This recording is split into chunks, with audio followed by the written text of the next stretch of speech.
अपन ने अभी तक कथाओं में बहुत सुना शिव महापुराण में कि दिए का महत्व क्या है। अपन ने सुना दही का महत्व क्या है, जल का महत्व क्या है। पूरी शिव महापुराण में अपन ने अलग अलग महत्व को जाना है। पर यह नवरात्रे में जो शिव महापुराण की कथा शुरू हो रही है, नवरात्रे में जो शिव महापुराण की कथा को हम श्रवण करने के लिए बैठे हैं, इसमें हमारा एक संशय और मिटना चाहिए कि भारत की भूमि पर जब मां आद्य शक्ति की स्थापना होती है, मां जगतजननी को जब विराजमान किया जाता है, या चैत्र नवरात्रे में, शरदीय नवरात्रे में, आषाढ़ी नवरात्रे में, आदिकादिक पौष नवरात्रे में हम शंकर की, हम जगतजननी जगदम्बा की जब स्थापना करते हैं, या हम नूतन घर का प्रवेश करते हैं, या गणेश जी की स्थापना करते हैं, या कोई दुकान को प्रवेश करते हैं, या कोई शुभ कार्य करने के लिए अग्रण्य होते हैं, तो हम कलश की स्थापना क्यों करते हैं। आज शिव महापुराण में शुरुआत में अपन शिव और पार्वती की यही संवाद को लेकर चलते हैं।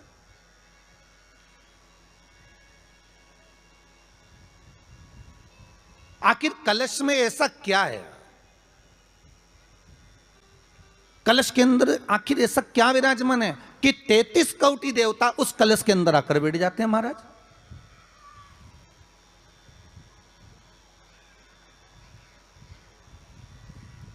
आप कोई यज्ञ करने जा रहे हो, आप कोई पोथी पुराण करने जा रहे हो, आप कोई अच्छा कार्य करने जा रहे हो, तो ब्राह्मण देवता कह देते कलश की स्थापना होगी, कलश की शोभा यात्रा निकलेगी, कलश यात्रा निकलेगी, कलश विराजमान होगा।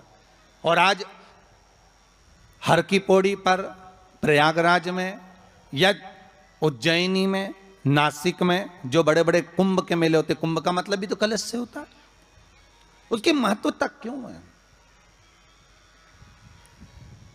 उस कुंभ की, उस घड़े की महत्वता कहां से प्रकट हो गई? शिव महापुराण की कथा कहती है महाराज, भगवान ओघड़दानी शंकर स्वयं आद्य शक्ति जगदम्बा से कहते हैं कि जगदम्बा तू क्या चाहती है बोल। तो जगतजननी जगदम्बा कहती है कि जहां मैं हूं वहां शंकर है। ये आपने कह दिया, पर जहां शंकर है वहां पार्वती का होना जरूरी है। उसके लिए सिद्ध करने के लिए एक स्थान ऐसा बनाया जाए जहां पर शंकर विराजमान है और शंकर के साथ पार्वती विराजमान है। तो शिव जी ने कहा, पार्वती उसके लिए मैं तुझे एक सुंदर कलश का निर्माण कर देता हूं।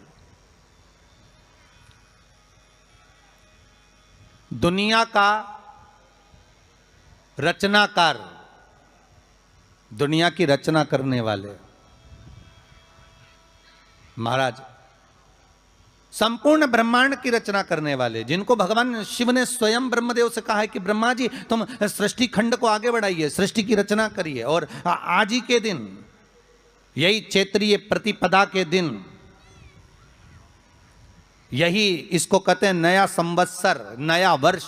हिंदू धर्म में क्यों कहा जाता है? आज ही के दिन ब्रह्मा जी ने महाराज सृष्टि की रचना करना प्रारंभ करा था। आज ही के दिन भगवान शिव और ब्रह्मा का संवाद हुआ था। सीधे भगवान शंकर ब्रह्मदेव के पास जाकर बोले थे, हे ब्रह्मदेव आप सृष्टि की रचना करिए। तो ब्रह्मा जी ने पूछा था, सारे नक्षत्र आपने बनाए, सारे दिन आपने बनाए, सारी घड़ियां आपने बनाई, सारा पल आपने बनाया, मनुष्य की श्वास गिनती, काउंटिंग, अर्थात मनुष्य के शरीर की रोमावली, ये सब आपने निश्चित करी है। मनुष्य की कितनी धड़कन चलेगी, कितनी श्वास चलेगी, 21,600 श्वास जो मानव के शरीर से प्रतिदिन निकल रही है, 3.5 करोड़ रोम छिद्र जो मनुष्य के शरीर में बने हुए हैं, ये संपूर्ण बनाने वाले आप हो। एक एक घड़ी, एक एक पल, एक एक नक्षत्र, एक एक समय बनाने वाले आप हो।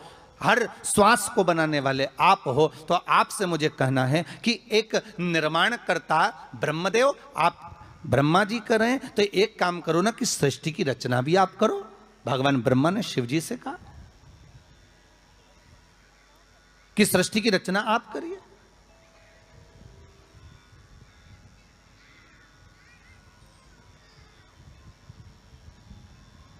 महाराज, भगवान ओघड़दानी त्रिकालदर्शी शंभु कहते हैं, मेरा कैलाशी मेरा शिव कहता है, नहीं नहीं नहीं, नहीं। ब्रह्मदेव, सृष्टि की रचना करने को तो हम कर दें, मना नहीं है, पर भगवान विष्णु की नाभि से आप प्रकट हुए हो। भगवान शेषनाग की सैया पर शयन कर रहे हैं और भगवान जब शेषनाग की सैया पर शयन कर रहे हैं, उस शेषनाग की सैया से सोते हुए भगवान ने अपने नाभि कोश से आपको प्रकट करा है कमल के पुष्प के ऊपर।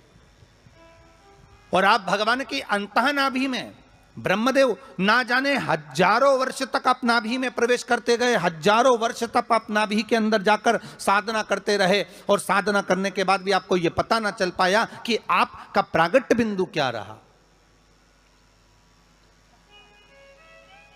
ब्रह्मदेव, सृष्टि की रचना आप करिए।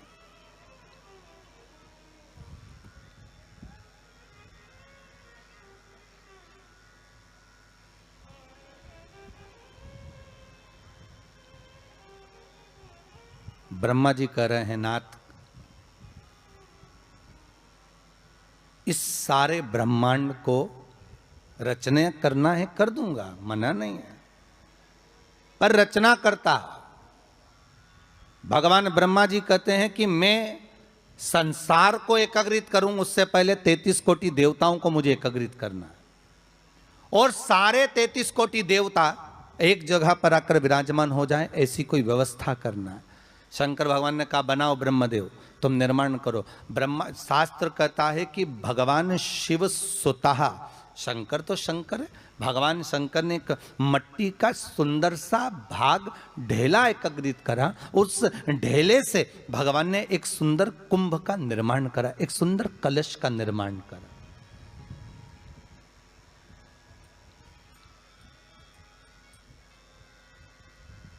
देखिए कितनी सुंदर कथा है। अगर आप लिंग पुराण में इस कथा को निकालोगे तो एक आनंद की अनुभूति और होगी। अगर किसी के मन में संशय हो कि यह कथा कहाँ से ली गई है, तो लिंग पुराण में से आप इसको निकालिए। उसमें वर्णन किया गया कि सफेद मट्टी का शिवलिंग, लाल मट्टी का शिवलिंग, पीली मट्टी का शिवलिंग, काली मट्टी का शिवलिंग, उस शिवलिंग के निर्माण के पहले जब भगवान का पूजन करने के लिए पात्र की जरूरत पड़ी, तो उस पात्र का निर्माण किसने करवाया था? और सबसे पहला पात्र निर्मित, सबसे पहला पात्र का निर्माण, ये तांबा, सोना, चांदी, पीतल, इनके पात्र तो बाद में बने साहब। सबसे पहला पात्र बना ही काय का था? जम के बोलिए जरा, काय का बना था? सबसे पहला पात्र था ये मिट्टी का।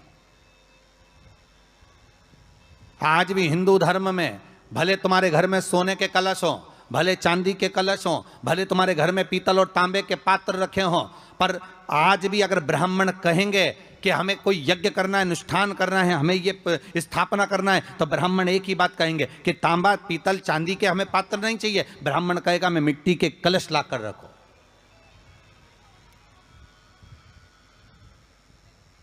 हमें मिट्टी के कलश चाहिए। और कितना बड़ा प्रमाण है जी, शास्त्र का प्रमाण देखिए कितना बड़ा है। आप किसी दूसरे घर में जा रहे हो, आप अपना घर छोड़कर और दूसरे मकान में जा रहे हो, और आपको लगा कि मैं इस घर में अब 15-20 दिन नहीं आऊंगा, 1 महीना नहीं आऊंगा, तो शिव महापुराण की कथा कितना सुंदर कहती है कि अगर आप जा रहे हो और आपको ऐसा भय लगता है कि इस मकान में कोई दूसरी प्रवेश ना करे, कोई दूसरा जीव ना आ जाए, इस मकान में कोई अंतरात्मा ना आए, इस मकान पर कोई टोना ना करे, इस मकान में कोई टोटका ना करे, इस मकान में कोई जादू ना करे, तो उसके लिए शिव महापुराण की लिंग पुराण वर्णन करती है कि मात्र एक मट्टी का कलश, उस मट्टी के कलश में एक महाराज थोड़ा सा धान भरकर, उसमें एक सिक्का, 1 रुपया उसके अंदर डालकर, और एक बेलपत्र उसके अंदर डालकर, उसको उसके एक दिए से या प्लेट से या नरियल से उसको रखकर एक स्थान में ईशान के अंतर्गत उसको रखकर चले जाइए। उस मकान में ना तो कोई भीतर प्रवेश कर सकता है, उस मकान में ना कोई टोना कर सकता है, उस मकान में ना कोई टोटका कर सकता है, उस मकान में ना किसी की नजर लगती है। और वो पात्र कोई दूसरा नहीं होना, वो पात्र होना चाहिए मट्टी का कलश। मट्टी के कलश की बड़ी महत्वता हमारी। अब तो थोड़ा सा महाराज हो गया कि लोग हम मट्टी का कलश अगर तुम दोगे भी तो ब्राह्मण क्या काम में लेगा, तो ब्राह्मण जन कह देते हैं थोड़ा तांबे के 4 कलश लेकर आइए हो, तुम जरा स्टील के 5 कलश लेकर आइए, आप तुम तांबे के या ये बर्तन लेकर आइए। पहले इसका प्रमाण नहीं था, पहले प्रमाण था केवल मट्टी का कलश। स्थापना जो थी वो मट्टी का कलश, विराजमानता थी मट्टी का कलश, जिसका निर्माण स्वयं भगवान शिव शंकर, भगवान शंभु, भगवान त्रिकालदर्शी कैलाशी स्वयं लिंग पुराण के अंतर्गत शास्त्र वर्णन करता है कि जिस समय सुंदर शिवलिंग की स्थापना करी गई, शिवलिंग का निर्माण करने के लिए भगवान ने, और स्कंद पुराण में भी आता है यही बात, शिव महापुराण में भी आती है, और आपको पहले भी कथा में कहा कि ब्राह्मण सफेद मट्टी का शिवलिंग बना, पहले भी कथा में कहा, आज फिर कह रहा है। क्षत्रिय लाल मट्टी का शिवलिंग बना है, वैश्य पीली मट्टी का शिवलिंग बना है, शूद्र काली मिट्टी का शिवलिंग का निर्माण।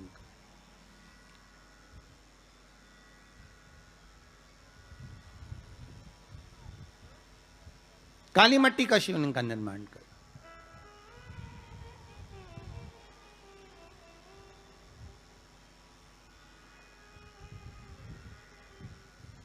एक बहुत अच्छी बात कहें, अगर आप लोगों को अच्छा लगे तो अपनी जिंदगी में उतारना, ना अच्छा लगे तो उसको छोड़ देना, ठीक है। जितने लोग भी कथा सुन रहे हो बहुत ध्यान देना, ये जो पानी पीने का जो मटका होता है ना, जिसको हमारे यहाँ कलश कहा जाता है, हंडा कहा जाता है, जिसको हमारे यहाँ परिंडा कहा जाता है, मटका कहा जाता है, तो पहले जो मटका चलता था वो लाल कलर का चलता था, ठीक है। उस पर कलाकृति करते थे लोग, उस पर डिजाइन करते थे। आपके यहाँ भी होगा, जितने लोग कथा सुन रहे हो ना, आपके यहाँ भी मटका होगा, लाल कलर का चलता था। अभी अभी जो मटका चल रहा है ना, उसका कलर चेंज कर दिया गया। कौन सा कलर का हो गया? वो काले कलर का बेचने लगे। तो वो बेचने वाला क्या कहता है कि साहब ये सफेद, ये लाल जो मटका है ना, इस मटके से मजबूत अगर कोई मटका है तो वो काला है। बोलो सही है कि गलत है? अरे बोलो तो सही है ना। आप कभी जाओगे बाजार तो कह देगा, कुमार भी कह देगा, ये जो मटका है ना लाल वाला, इस लाल वाले मटके से मजबूत ये काला वाला मटका है, ये काला मटका है। और महाराज इससे पानी ज्यादा ठंडा ये कर देगा। पर शिव महापुराण की कथा, लिंग पुराण की कथा कहती है, और अगर आपने बैसाख मास की कथा को श्रवण कराओ, बैसाख की एक कथा होती है, उसको अगर आपने श्रवण करा तो उसमें वर्णन आता है कि घर के अंदर जहां पर आप पानी पीते हो, जिस स्थान पर अन्नपूर्णा निवास करती है, जिस स्थान पर अन्नपूर्णा का वासा होता है, रसोई घर में जहां पर भोजन बनता है, उस स्थान पर काला मटका नहीं रखा जाता। काला हंडा, काला मटका उस स्थान पर नहीं रखते। पर आज फैशन के हिसाब से, अरे साहब वो ये मटका थोड़ा कम ठंडा पानी देगा तो ये मटका ज्यादा ठंडा पानी देगा, तो उसको काले मटके को रखें। पर हमारा शास्त्र कहता है काला मटका लोग रखते कहाँ थे? पहले जो शास्त्र रीति थी, उस काले मटके को रखते थे जब मकान बनता था, जब प्रॉपर्टी बनती थी, जब जमीन बनती थी, जब जायदाद बनती थी, संपदा बनती थी, तो उस स्थान पर उस काले मटके को केवल नजरोटे के लिए, केवल हाय के लिए, केवल नजर के लिए रखा जाता था। उसको लोग लेना पसंद नहीं करते। पर आज के व्यक्ति को अगर कह दिया जाए कि ये दो मटके रखे हैं साहब, लाल भी है और काला भी है, तो कौन सा पसंद करेगा? वो काला वाला ही दे दीजिए साहब, ये पानी ज़्यादा ठंडा करेगा, उसकी श्रेष्ठता रहेगी। नहीं, शिव पुराण कह रही, भगवान कुंभ का निर्माण कर रहे हैं, भगवान कलश का निर्माण कर रहे हैं, और भगवान स्वयं ब्रह्मदेव कर रहे हैं कि आप ऐसा निर्माण कर दो जिसमें 33 कोटि देवता स्वतः विराजमान हो जाए। तो भगवान ने उस कलश का निर्माण कर दिया। अब कलश का निर्माण करा तो स्वयं भगवान ब्रह्मदेव बोले, प्रभु इस कलश के अंदर मेरा स्थान कहाँ है? मेरा स्थान कहाँ है?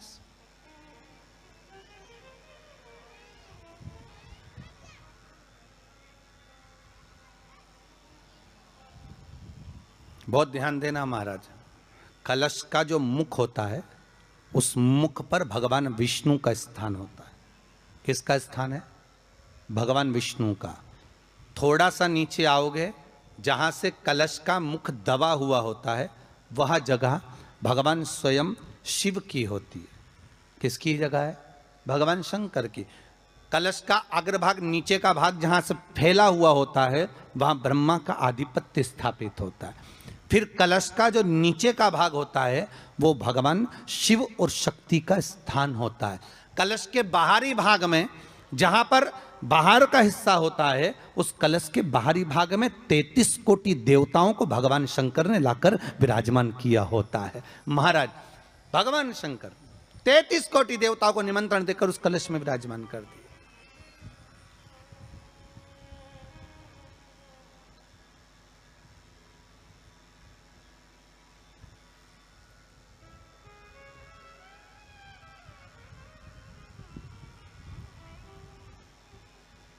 कितना सुंदर लिखा है देवी भागवत के अंदर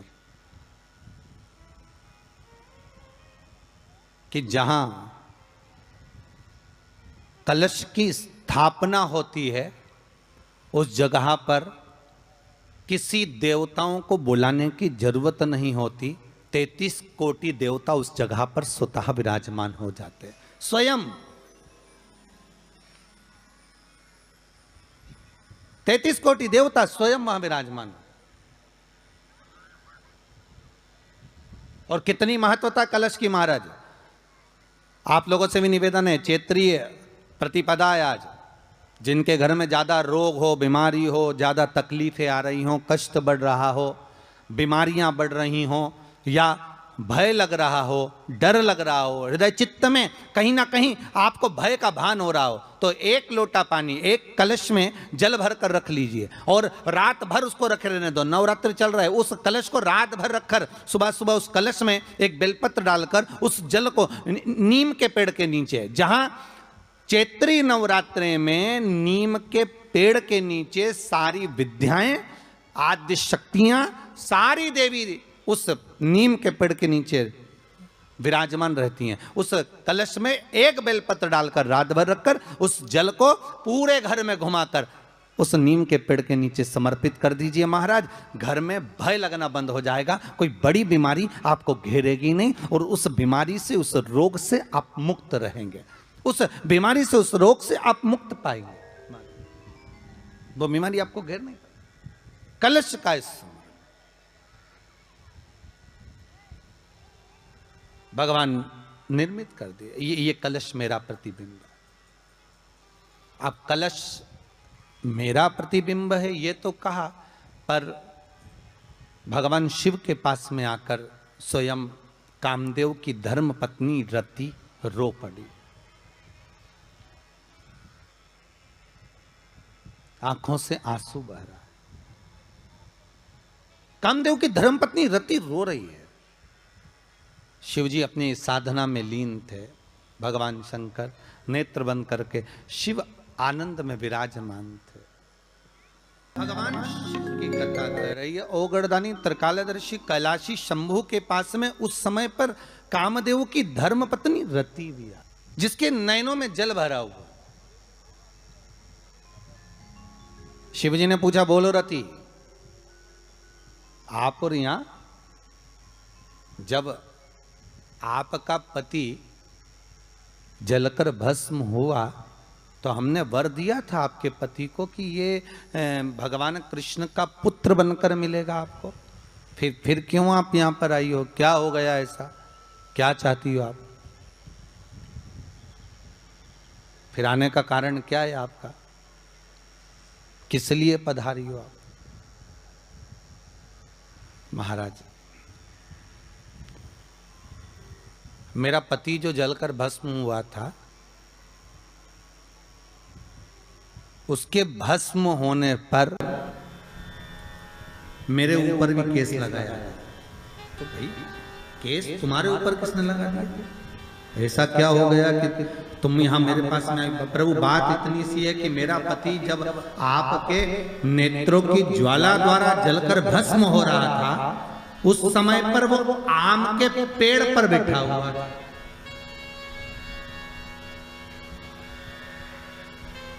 कौन से पल्लव थे? आम के पल्लव, आम के डालियों में, आम के पल्लव में मेरा पति छुपा हुआ था। तो फिर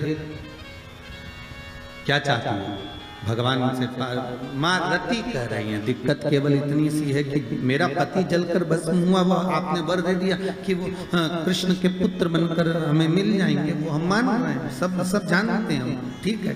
पर दिक्कत इतनी सी है कि जिस आम के पेड़ पर मेरा पति बैठा हुआ था, उसके चक्कर में वो आम का पेड़ भी जला। तो वो आम का पेड़ जो जला, उसने मुझसे कहा है कि पति का तो उद्धार हो गया, पर हमारा उद्धार कैसे? अब देखिए, कई लोग कहते हैं प्रश्न करने वाले पीछे नहीं हटते महाराज, बहुत प्रश्न करते हैं और प्रश्न कर कर पूछते हैं, गुरुजी ये कलश के ऊपर आम के पत्ते क्यों लगते हैं? उसका उत्तर है ये, ध्यान दीजिए। प्रश्न बहुत है तो उसके उत्तर भी बहुत है, बस उसको समझने वाला चाहिए। और आप लोगों को तो आज बहुत बहुत भगवान ने कृपा करी है, जो आप पहले दिन ही कलश स्थापना होती और पहले दिन ही आपको ये ज्ञान हो जाए कि बच्चे पूछें कि कलश क्यों रखा जाता है, कलश के ऊपर आम के पत्ते क्यों लगाए जाते हैं, कलश के ऊपर नारियल क्यों रखा जाता है, कलश के ऊपर 9 बार मोली क्यों बांधी जाती है, मोली मतलब लच्छा नाड़ा 9 बार क्यों लपेटा जाता है नारियल के ऊपर, कलश के ऊपर जब रखते हैं।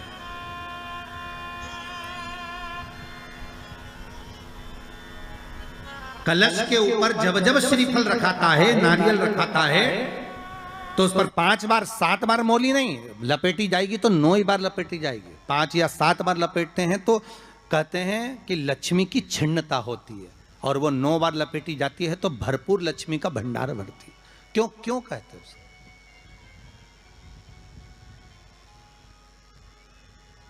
महाराज आम के पल्लव, तो मैं केवल आपसे इतना सा निवेदन करना चाहती हूँ, आपसे केवल इतना कहना चाहती हूँ कि प्रभु मेरे मन का संशय मिटा दीजिए, और जो आम का वृक्ष मेरे पति के साथ जलकर भस्म हुआ है, उसकी विनती को आप स्वीकार कर लीजिए, आप उसके लिए भी कुछ कृपा कर दीजिए।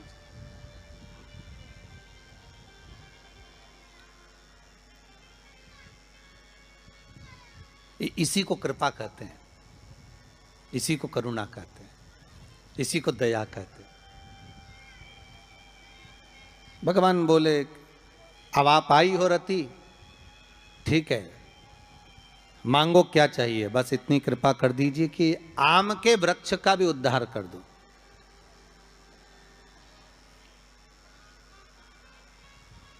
शिवजी ने कहा हम वर प्रदान करते हैं रति, जहां शिव और शक्ति है, जहां 33 कोटि देवता इस कलश के अंदर विराजमान होंगे, उस जगह पर स्वयं कंठ पर जहां पर मेरा निवास होगा, उस जगह पर ये आम के पल्लव अमृत के तुल्य माने जाएंगे, और इनका निवास हमारे ही हाथ में, हमारे ही हस्त कमल में विराजमान होगा, हमारे ही हाथ में। कितना सुंदर है महाराज जी। उस आम के पल्लव की महत्वता को जरा जानिएगा, बहुत बहुत ध्यान दीजिएगा। आम के पत्ते देखें आप लोगों ने, अरे बोलो जम के तो बोलो, देखें उसका प्रयोग कभी आप लोगों ने करा? आम के पत्ते का कभी प्रयोग कर कर देखिएगा। अभी तो नवरात्रि चल रही है, नवरात्रे में जब 5वां दिन नवरात्रे का रहे, चैत्री नवरात्रे का 5वां दिन रहे, और मान लो कि आपके घर में किसी बच्चे की, लड़के की या लड़की का या मंगल विवाह नहीं हो रहा हो, या शादी नहीं हो रही हो, या उस लड़के लड़की के लिए बहुत प्रयास कर लिया आपने और उसकी शादी हो ही नहीं रही, अथक प्रयास आपने कर लिया और उसका मंगल विवाह नहीं हो रहा, तो ये देवी भागवत में स्पष्ट कहा गया है, देवी भागवत में वर्णन किया गया है, देवी भागवत में वर्णित किया गया, और देवी भागवत में कहा गया कि आम का जो पत्ते होते हैं, आम का जो पत्ता होता है, आम का जो पल्लव होता है, उस आम के पत्ते पर हल्दी और सिंदूर, इन दोनों से स्वस्तिक का निर्माण किया जाए। देवी भागवत का संवाद है, बहुत ध्यान देना महाराज। जिन कन्याओं का विवाह ना हो पंचमी के दिन, नवरात्रे की कोई सी भी पंचमी, मतलब जो पंचमी तिथि पड़ेगी, कोई भी नवरात्रा हो, चाहे वो 4 नवरात्रे में से चाहे वो पौष का हो, अश्विन का हो, चैत्र का हो, आषाढ़ का हो, किसी भी नवरात्रि में आप कर सकते हैं। एक पान के पत्ते पर, एक ही पत्ते पर जो दो स्वस्तिक बनेंगे, एक हल्दी का बनेगा, एक सिंदूर का बनेगा। बस अंतर इतना है, जो हल्दी का स्वस्तिक है उस पर कंकु के चावल अर्थात रौली के चावल, रौली कुंकू के चावल रखना है, और जो सिंदूर का है उस पे हल्दी के चावल रखना। इतना रखकर जिस लड़का लड़की का विवाह नहीं होता उसकी हथेली पर रखकर उसका नाम और गोत्र बोलकर महाराज उसको ले जाकर नीम के पेड़ के नीचे उसको रख दिया जाता है। मात्र 3.5 या 4 महीने ऐसे रहते हैं जिसके अंदर उस लड़का लड़की का विवाह पक्का हो जाता है। जिसका विवाह नहीं होता केवल उसी के लिए, जिसका मंगल विवाह ना हो रहा, आम के पल्लव में शिव का वर प्रदान है, आम के पल्लव में शंकर का आशीर्वाद, आम के पल्लव में शिव का आशीर्वाद।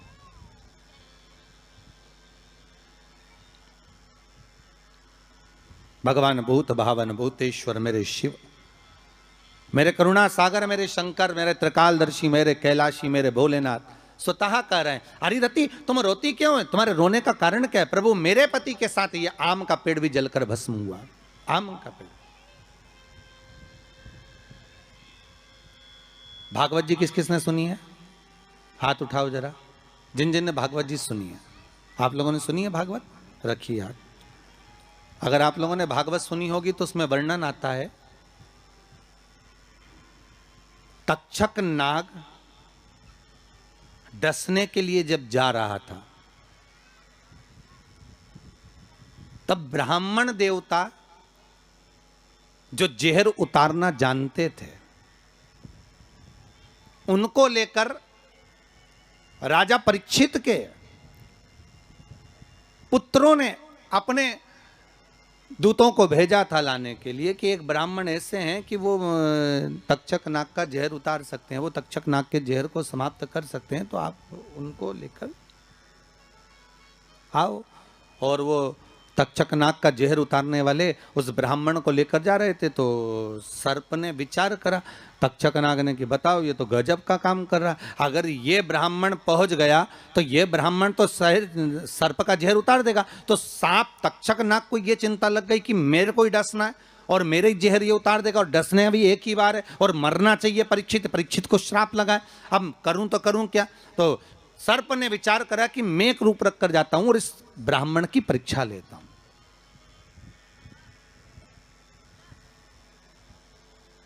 सर्प रूप रख कर गया। भागवत आप लोगों ने श्रवण करी होगी। तो जब तक्षक रूप रख कर गया और उस ब्राह्मण के पास में जाकर पूछा कि ब्राह्मण देवता ये बताओ कि आप कहां जा रहे हो? तो ब्राह्मण बोला आपको नहीं मालूम, राजा परीक्षित को सांप डसने वाला है तक्षक नाग, और मैं जहर उतारना जानता हूं। अच्छा, आप जहर उतार दोगे? हाँ। तो किस लिए जा रहे हो? जहर उतारने के लिए। तो जहर उतारने क्यों जा रहे हो? तो कहा राजा है राजा, जब राजा का जहर उतारेंगे तो मुद्रा भी कितनी मिलेगी, आपको मालूम नहीं है क्या? अच्छा, ब्राह्मण देवता इसलिए जा रहे हो? हाँ। पर उसको तो किसी संत ने श्राप दिया। अरे तो श्राप संत ने दिया है, हम ब्राह्मण हैं, हमारा कर्म है किसी को बचाना, तो हम तो बचाएंगे। अच्छा, आप में इतनी सामर्थ्यता है कि आप तक्षक नाग का जहर उतार दो? अरे तक्षक नाग आकर अगर मेरे सामने खड़ा हो जाए और किसी को डस ले तो यह पक्का है कि मैं जहर उतार सकता हूं। अच्छा, तो इतने में तक्षक नाग सामने बिल्कुल प्रकट हो गया, और तक्षक नाग प्रकट होकर बोला बता ब्राह्मण किसको डसूं मैं? ब्राह्मण ने कह दिया तुम्हारी मर्जी पड़े उसको डसो। सामने एक पेड़ था, उस पेड़ को ब्राह्मण ने, उस तक्षक नाग ने डस लिया। अब तक्षक नाग ने उस पेड़ को डसा और डसने के बाद में वो पेड़ पूरा जल गया, पूरा जल गया। अब पेड़ तो जल गया, पर ब्राह्मण जो था जिसको परीक्षा देना थी, वो ब्राह्मण को यह नहीं मालूम था कि इस पेड़ पर एक संत बैठकर साधना कर रहा था, तपस्या कर रहा था, और जब वो पेड़ जला तो वो संत भी जल गया, संत भी जल गया। अब जब संत जल गया ब्राह्मण ने हाहाकार की आवाज जब सुनी तो आंखों में जल भर गया। आखिर हुआ क्या?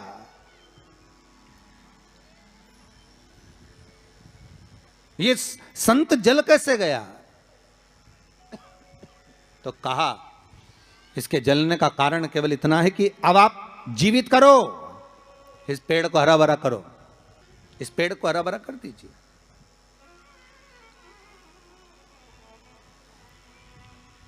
और ब्राह्मण ने हाथ की अंजलि में जल लिया। हाथ की अंजलि में जल लेकर ब्राह्मण उस जल को पेड़ के ऊपर छींट रहे थे तो सबसे पहले ब्राह्मण ने यह मन में सोचा कि भोलेनाथ, शंभु त्रिकालदर्शी है, कैलाशी, कृपा ऐसी करना कि सबसे पहले जो पेड़ पर जो संत बैठा था वो जीवित होना चाहिए।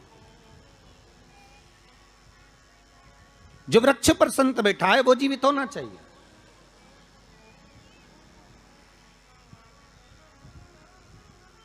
हाथ का जल ब्राह्मण ने जैसे ही छोड़ा, छोड़ते से ही पेड़ भी हरा भरा हो गया और उसके ऊपर जो संत बैठे थे वो भी जीवित हो गए।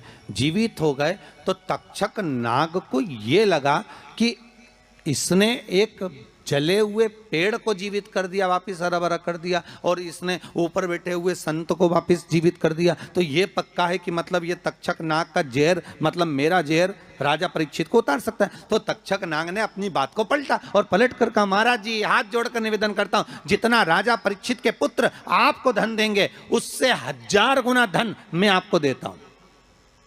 ब्राह्मण ने कहा ठीक है, अगर दक्षिणा से बड़ी दक्षिणा हमको एक ही जगह पर मिल रही है तो फिर हमें जाने की जरूरत क्या। ब्राह्मण ने दक्षिणा ली, वापिस मुड़ गया, वापिस मुड़ गया।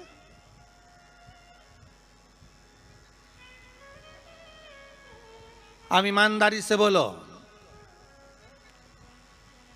वो ब्राह्मण नरक गया होगा कि स्वर्ग गया होगा? जरा जम के बोलना हो, सुनाई देना चाहिए हमको। कहां गया होगा? नरक। काय में लिखा है? देवी भागवत में।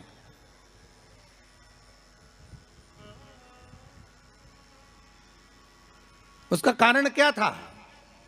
शिव महापुराण की कथा कहती है जैसे एक नाव चलाने वाला व्यक्ति नाव लेकर जा रहा है और उसमें बहुत सारे यात्री बैठे हैं, बहुत सारे यात्री, और नाव डोलने लगी, आंधी चलने लगी, तूफान चलने लगा, हवा आने लगी, लहरें उठने लगी और नाव डूबने लगी। तो जो नाव में बैठा हुआ नाव चला रहा था वो कूद गया और कूद कर बाहर निकल गया, और निकलकर सारे के सारे जितने नाव में बैठे थे वो सब जलने लगे।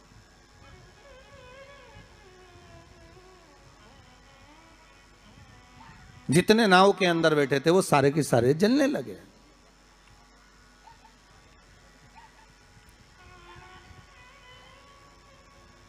जब वो सारे के सारे पानी में डूबने लगे और पानी में नाव में जाकर सबकी सब जब डूब रहे हैं, सब मर गए।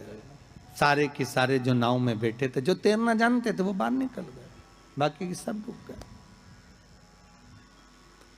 नाव चलाने वाला जब उसके प्राण छूटे तो उसको एक नरक नहीं मिला, कम से कम 94 नरकों में वो नाव चलाने वाला गिरा।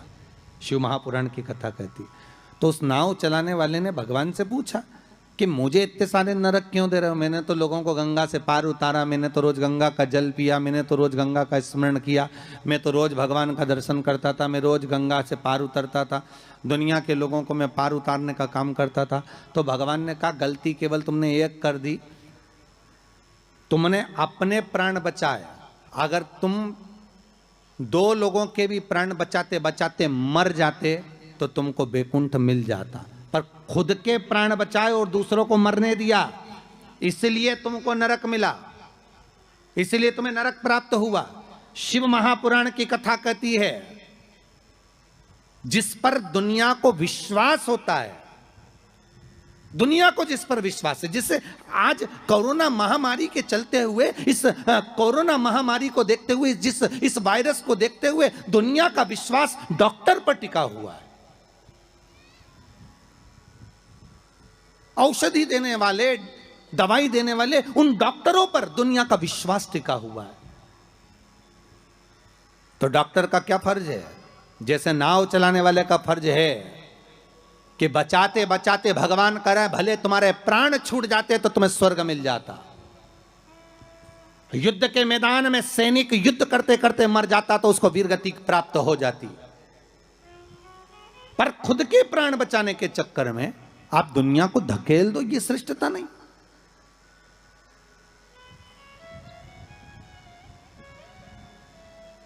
ये इसमें श्रेष्ठता नहीं। जब तक उस शरीर में प्राण है, जब तक उस शरीर में श्वास है, डॉक्टर भी अपनी जान झोंक दे कि कैसे भी मुझे इसको बचाना है, चाहे कुछ भी हो जाए इसके प्राण बचना चाहिए। फिर धन मूल नहीं है, फिर संपदा मूल नहीं, फिर सत्ता मूल नहीं है।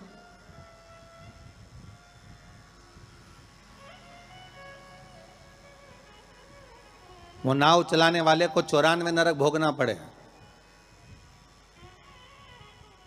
जिस ब्राह्मण ने दक्षिणा ज्यादा लेकर राजा परीक्षित को नहीं बचाया, चले गए। जब भगवान ने विद्या दी है, भगवान ने ज्ञान दिया है, भगवान ने विवेक दिया है और तुमको उस लायक बनाया है कि आप 4 लोगों को पढ़ा सकते हो, आप 4 लोगों को आगे बढ़ा सकते हो, आप इसका सम्मान कर सकते हो, आप इसको अग्रण्यता प्रदान कर सकते हो, आप इसको विवेकता दे सकते हो। और आप उस विवेकता को ना देते हुए अगर आप अपने उस वैभव को छुपा रहे हो और उससे वंचित कर रहे हो दुनिया को, तो फिर भगवान छोड़ने वाला नहीं है। नरक भोगना।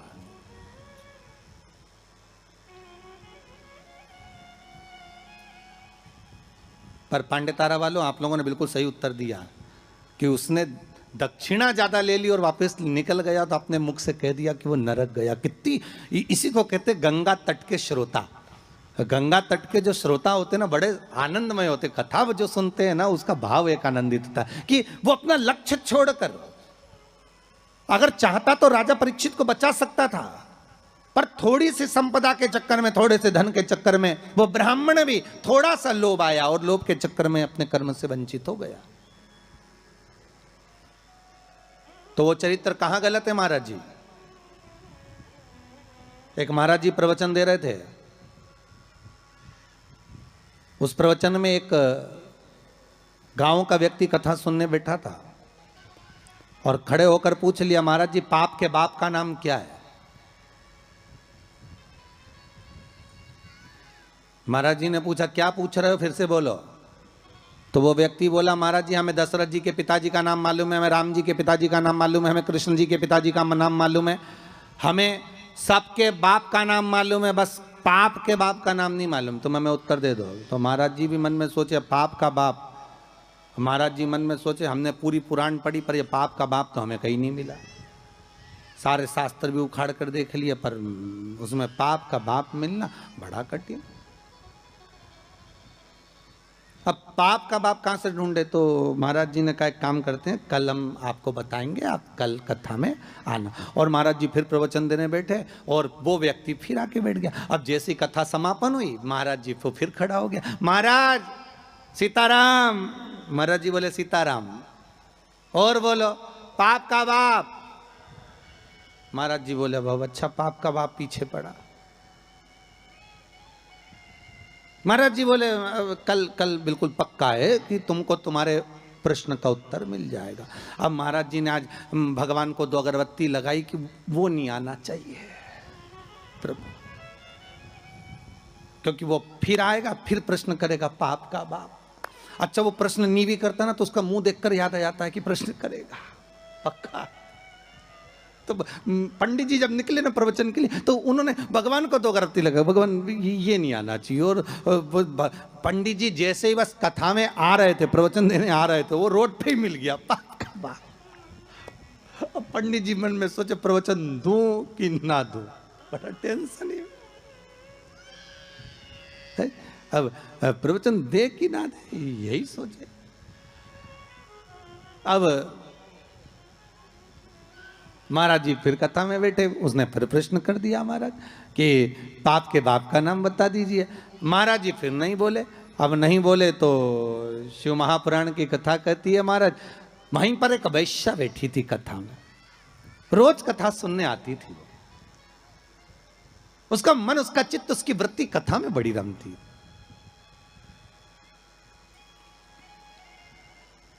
जिसके मन में शिव महापुराण की कथा समा गई ना, तो वो प्रयास करता है कि कुछ भी कर कर जहां कथा हो रही है ना, भले 40 किलोमीटर है, 50 किलोमीटर है, 100 किलोमीटर है, पर एक बार तो मैं चली जाऊं। जिसके मन में शंकर आ गया ना, तो वो छोड़ नहीं सकता।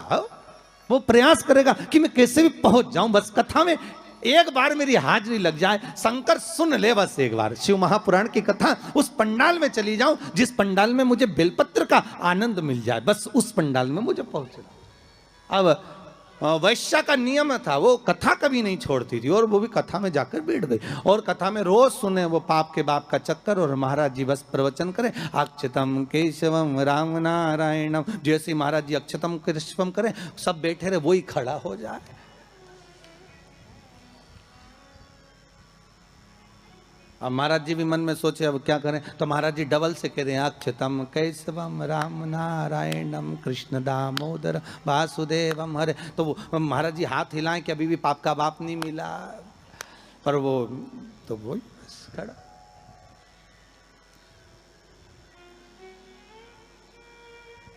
आज वेश्या ने कह दिया, गुरुदेव आपसे एक निवेदन है मेरा। बोलिए। मैं वेश्या हूं, छुपाया नहीं। संत सदगुरु भगवान माता पिता इनसे कभी नहीं छुपाना अपने को, छुपाकर जाएंगे भी कहां।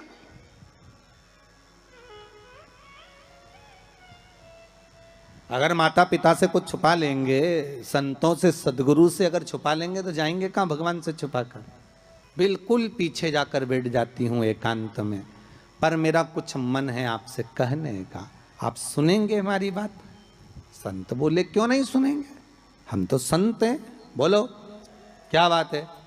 आप जब सुबह सुबह मंदिर जाते हो ना गुरुदेव, तो बीच में मेरा वेश्यालय पड़ता, 2 मिनट के लिए आप पांव रख देंगे ना मेरे वेश्यालय में, मेरी जिंदगी सार्थक हो जाएगी। संत बोले, हम और वेश्या के घर कभी नहीं आ सकते। वेश्या कहती, आज तक कोई गुरु मेरे वेश्यालय में नहीं आया, केवल चरण रखना, चले जाना गुरुदेव। गुरुजी बोले, राम राम राम सीताराम, हम नहीं आएंगे। गुरुजी चले गए कहते हुए। वैश्या घर के बाहर रंगोली मांगोली डालकर वेश्यालय के बाहर बैठी। संत का आगमन हुआ, वहीं से वैश्या दौड़ कर गई, गुरुदेव ये मेरा वेश्यालय है, पांव रख दीजिए। महाराज वैश्या के भवन में चले गए। वैश्या ने कहा, महाराज जी बैठिए। नहीं नहीं, इतना समय कहाँ है बैठने का, तुमने कहा था बस पांव रख देना। महाराज जी बैठ जाइए, आपके हाथ जोड़ती हूँ, 5 मिनट बैठ जाओ। महाराज जी वैश्या कर रही है, महाराज रोज एक गांव का व्यक्ति आपसे प्रश्न करता था कि पाप के बाप का नाम बताओ, मैं उत्तर दे रही हूं कि पाप के बाप का नाम लोभ है। तो वो जो ब्राह्मण था उसने एक गलती कर दी। परीक्षित को अगर बचाता, भले 5 मुद्रा मिलती, पर मिलती ना, मिलती मुद्रा, पर उस ब्राह्मण ने एक गलती कर दी कि वो परीक्षित को बचाने की जगह ज्यादा मुद्रा लेकर वापिस मुड़ गया। वापिस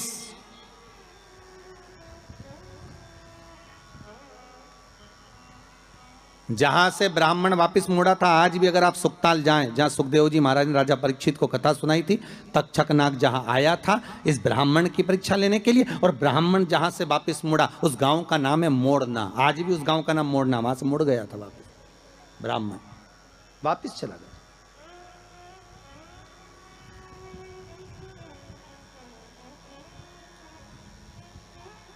जरा सा लोभ बस वहां भरमा दिया। शिव महापुराण की कथा कहती है, आम के पल्लव में जो छुपा था कामदेव, जब भस्म हुए, वो आम के पल्लव ने मां रति से प्रार्थना करी, और रति ने उस आम के पल्लव का उद्धार कर दिया। संसार सागर में अगर हमारा जन्म हुआ है, मनुष्य की अगर देह मिली है, मानव का जी शरीर मिला है, मानव की अगर योनि मिली है, 84 लाख योनियों में सर्वश्रेष्ठ है मानव का शरीर, जिसको पाने के लिए देवता भी तरसते हैं। हाथ जोड़कर देवता भी भगवान से कहते हैं हमें मनुष्य बनना, हमें मानव बनना। देवताओं को भी ये योनि नहीं प्राप्त होती। क्यों?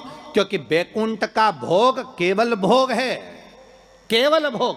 अगर मरने के बाद बैकुंठ चले भी जाओगे तो वहां चांदी की थाली में, सोने की थाली में भोजन मिलेगा, डनलप का गद्दा मिलेगा, एसी का रूम मिलेगा, बढ़िया खाने के लिए सब कुछ मिलेगा, आराम से फ्रिज, कूलर, वॉशिंग मशीन सब मिलेगा। एसी में आप आराम से सो, डनलप के गद्दे पर सो। पर बैकुंठ में केवल भोगने की वस्तुएं मिलेंगी, पर बैकुंठ में भगवान का भजन मिलेगा क्या? जम के बोलिए, नहीं मिलेगा। बैकुंठ में गंगा का स्नान मिलेगा क्या? नहीं मिलेगा। बैकुंठ में शिव महापुराण की कथा मिलेगी क्या? नहीं मिलेगी। बैकुंठ में दान करने का मौका मिलेगा क्या? नहीं मिलेगा। बैकुंठ में भजन करने का मौका मिलेगा? नहीं मिलेगा। बैकुंठ में ना तो भजन मिलेगा, ना कीर्तन मिलेगा, ना नाम जाप मिलेगा, ना गंगा का स्नान मिलेगा। बैकुंठ में ना तीर्थ मिलेगा। बैकुंठ में अगर मिलेगा तो एक एसी का रूम मिलेगा, डनलप का गद्दा मिलेगा, सोने की थाली में भोजन मिलेगा, 2-4 दासियां तुम्हारा पंखा झेलेगी, पांव दबाने वाले मिलेंगे, इससे ज्यादा कुछ नहीं मिलेगा। बैकुंठ में लोग कहते हैं भगवान विष्णु मिलेंगे क्या? तो भगवान विष्णु से किसी ने पूछा तुम बैकुंठ में रहते हो? भगवान विष्णु कहने लगे मुझे तो फुर्सत ही नहीं, जहां कथा होती मैं तो वहां चले जाता। जब बैकुंठ अधिपति कथा सुनने के लिए पितरों के धाम में जाते हैं, कथा सुनने के लिए पांडतारा आ जाते हैं, कथा सुनने के लिए गंगा के घाट चले जाते हैं, तो भगवान कह रहे हैं बैकुंठ में फिर मनुष्य क्यों चाहता है बैकुंठ जाने के लिए? लक्ष्मी जी से पूछा तुम रहती हो क्या बैकुंठ में? लक्ष्मी जी बोली मैं जहां नारायण मां में, मैं क्या करूं बैकुंठ में? तो फिर बैकुंठ में क्या है? तो लक्ष्मी जी बोली 3 स्टार होटल, 5 स्टार होटल, आराम से रहो, खाओ पियो, मौज करो। और जब तुम्हारा पुण्य खत्म हो जाए, जैसे ही पुण्य खत्म वैसे धक्का मार के फेंक दिया। जैसे जब तक जेब में पैसा है तो होटल के अच्छे से अच्छे रूम में, खूब कुंभ के मेले में होटल बुक करो, खूब इलाहाबाद में, प्रयागराज में खूब प्रेम से रहो। और जब जेब में पैसा खत्म तो होटल वाला भी कह देगा निकलो, बाहर निकलो। तो होटल वाले से क्योंकि हमने 1 महीने का पैसा दिया था, 2 दिन तो ज्यादा रह जाने दे, 2 दिन क्या 24 घंटा ज्यादा नहीं रहने देगा। पैसा खत्म तो निकल कर बाहर जाओ, पैसा हो जमा करो, फिर रूम में रहो। उसी तरह बैकुंठ में जितना पुण्य है उसके बल पे रह लो, जैसे ही पुण्य समाप्त, चलो पांडे तारा वापिस पहुंच जाओ प्रतापगढ़। फिर कहोगे तुम जानते नहीं हो, हमने सियोर वाला महाराज के मुंह से शिव महापुराण की कथा सुनी तो बहुत बड़ा पुण्य कमाया। तो भगवान विष्णु बोले पुण्य तो कमाया पर खत्म भी तो हो गया, वापिस जा नीचे बैटरी चार्ज करके आ, वापिस जा, फिर कथा सुन। बड़ी मुश्किल से मिलता है ये मनुष्य का, मिलेगा। बैकुंठ चाहोगे तो मिल जाएगा, पर भोग करने के लिए मिलेगा। उसमें केवल आप भगवत भजन नहीं कर सकते, आप उसमें दान नहीं कर सकते। बैकुंठ में कोई तुम्हारे सामने हाथ फैलाकर भिक्षा मांगने नहीं आएगा। कोई बैकुंठ में तुमसे ये नहीं कहेगा कि तुम गौ माता के लिए दान दो, या तुमसे ये नहीं कहेगा कि वृद्धाश्रम के लिए दान दो, या तुमसे कोई ये नहीं कहेगा कि मंदिर निर्माण के लिए दान दो। बैकुंठ में तो तुम केवल भोग भोगोगे, और उसके बल पर भोगोगे जो तुमने दान करा, जो पुण्य करा, जो सत्कर्म करा। केवल एक मनुष्य की देह मिली है जिसमें हम दान भी करते हैं, हम भजन भी करते हैं, हम पुण्य भी करते हैं, हम सत्कर्म भी करते हैं, हम नाम जाप भी करते हैं। यह केवल एक मनुष्य की देह है, केवल एक मानव का शरीर।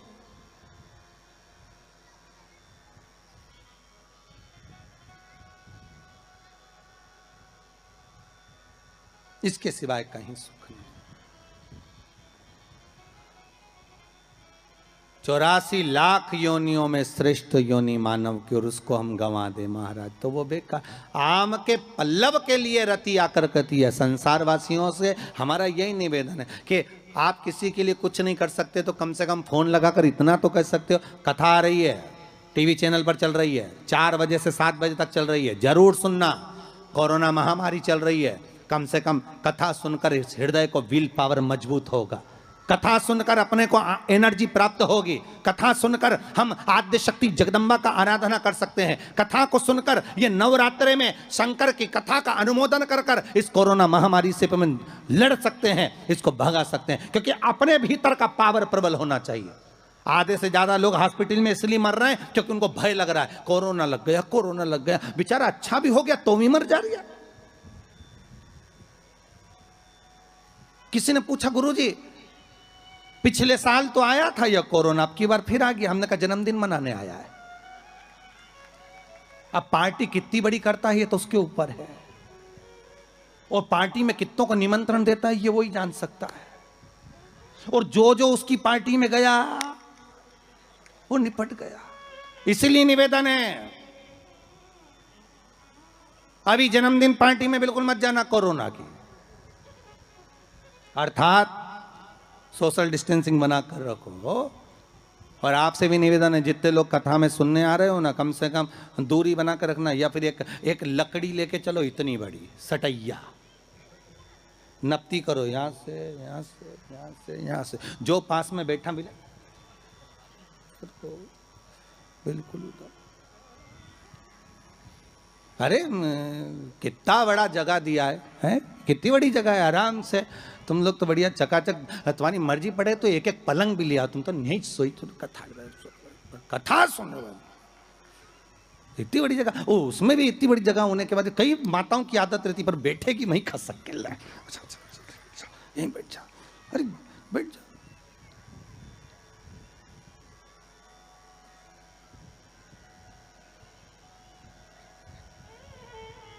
सुनो कथा, शिव महापुराण की कथा कहती है,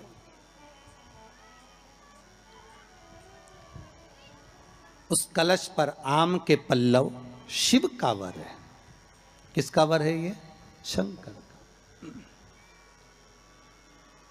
11 आम के जो पत्ते जिस डाली में लगे होते हैं, वो डाली कोमल सी डाली, 11 टुकड़े महाराज एक कच्चे सूत से लपेटकर 11 बार, उसका भाग जब उसको लपेट लोगे इस तरह से इकट्ठा करके, आगे का जो भाग है 11 बार कच्चा सूत लपेटने के बाद जो भाग पीछे का आगे का कोई भी हो, उसको शहद में डुबाकर शिव जी को समर्पित कर दो। किस जगह पर रखना है?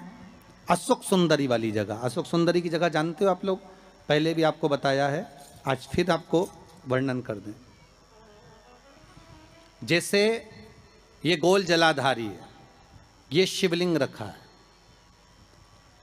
ये 2 जहां से पानी बह रहा है बाबा के चरणारविंद, राइट में श्री गणेश जी का स्थान, लेफ्ट में कार्तिकेय का स्थान, बीच में अशोक सुंदरी की जगह। शंकर भगवान की 6 लड़कियां हैं। भगवान शंकर के 13 बच्चे, 13 बच्चों में से 6 लड़कियां, उस 6 लड़कियों में से एक लड़की का स्थान, भगवान शंकर की एक बेटी का स्थान, अशोक सुंदरी का स्थान सामने। पद्म पुराण में स्पष्ट किया ये स्थान अशोक सुंदरी का। शंकर भगवान की जलाधारी में पार्वती जी का हस्तकमल, ऊपर से जो एक एक बूंद पानी गिरता है, ये शंकर भगवान की 5 लड़कियों का स्थान है, जया, विषहरा, शामरी बारी, दौतली और देव। शंकर भगवान की 5 लड़कियां भगवान शंकर के मस्तक पे जल की धार गिरा रही हैं। बीच में जो अशोक सुंदरी का स्थान है महाराज, उस जगह पर शहद का मुख, जो शहद आपने भिंगोया है, उस शहद का मुख शंकर जी की ओर कर कर इसी चैत्र के महीने में, इन्हीं नवरात्रि में शंकर भगवान के उस अशोक सुंदरी की जगह पर शहद का भाग शिव जी की ओर रख दें। महाराज अगर घर में संपदा की कमी हो या कोई पैसा खा गया हो, रुपया नहीं दे रहा हो, पैसा अटक गया हो, तो उस शहद को शिव जी की ओर मुख कर कर उस आम के पल्लव की जो डंडी है उसको 11 डंडी को वहां रख दीजिए और उससे अपनी कामना कर कर आ जाइए। हो सके उस शहद में से थोड़ा सा शहद किसी रुमाल पर, किसी कपड़े में लगाकर उसको रख लीजिए। जिस व्यक्ति से पैसे लेना है, जिस व्यक्ति से पैसे मांग रहे हो, उससे एक बार जाकर मिल लीजिए, एक बार उसको खबर कर दीजिए। बाबा चाहेगा भोलेनाथ तो नवरात्रि में ही पैसा वापिस आ जाएगा, अगर शिव कृपा कर दे। ये बाबा की करुणा। आम का पल्लव कोई साधारण नहीं जिसको कलश के ऊपर रखा जाता है, शिव की कृपा। जिस आम के पेड़ पर स्वयं कामदेव चढ़कर भगवान शंकर के तीसरे नेत्र द्वारा जलकर भस्म हो जाते हैं, वो आम का पेड़ साधारण नहीं हो सकता।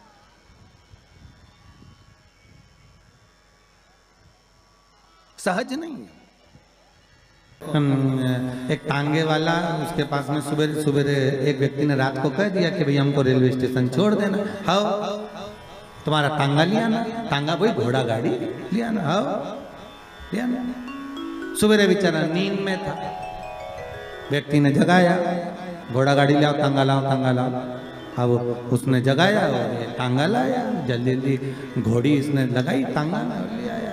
अब टांगे में सवारी भी बैठ गई। अब वो टांगा थोड़ी दूर चले, रुक जाए, और रुक जाए तो वो चलाने वाला नीचे उतरे, डांस करे, नाचे, फिर थोड़ा आगे बढ़े घोड़ी, फिर आगे बढ़े, फिर रुक जाए, फिर वो उतरे, फिर नाचे। सवारी ने कहा भैया हमको स्टेशन जाना है, हमारी ट्रेन छूट जाएगी, तो बार बार नाच क्यों रहा है, पागल हो गया है क्या?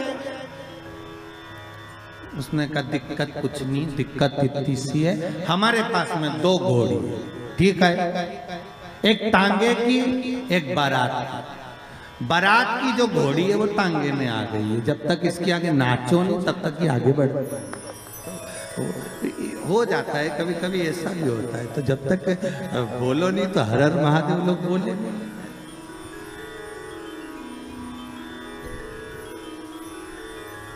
अब आम के पल्लव को बाबा ने विराजमान किया। अब आया है उसके ऊपर क्या रखते हो, श्रीफल, नारियल, ठीक है।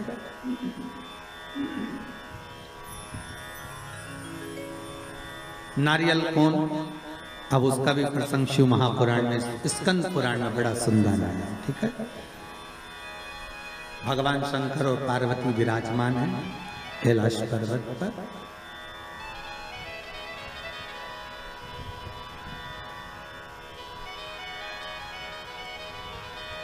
भगवान शिव के मन में बात आई, शंकर भगवान ने मां पार्वती जी से कहा, ए जगत धात्री, हाँ प्रभु बोलिए, सुनो।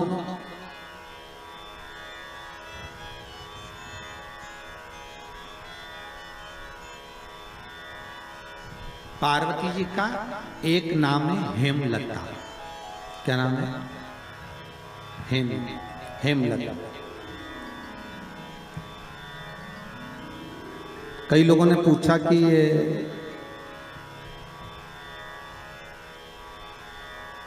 जो पार्वती जी का हेमलती जो नाम है, नाम था हेमलती, अब उसको कर दिया हेमलता, है ना। तो ये माता पार्वती का हेमलती नाम किस जगह पर पड़ा? तो देवी भागवत में आता है कि जिस जगह पर शंकर भगवान ने पार्वती से एक बात कही कि हमारा मन है कि हम दोनों बालकों की परीक्षा लें, और पार्वती जी ने जब भगवान शिव से कहा कि बच्चों की परीक्षा क्यों लें, संतान अपनी है और इनकी परीक्षा हम क्यों लें, किस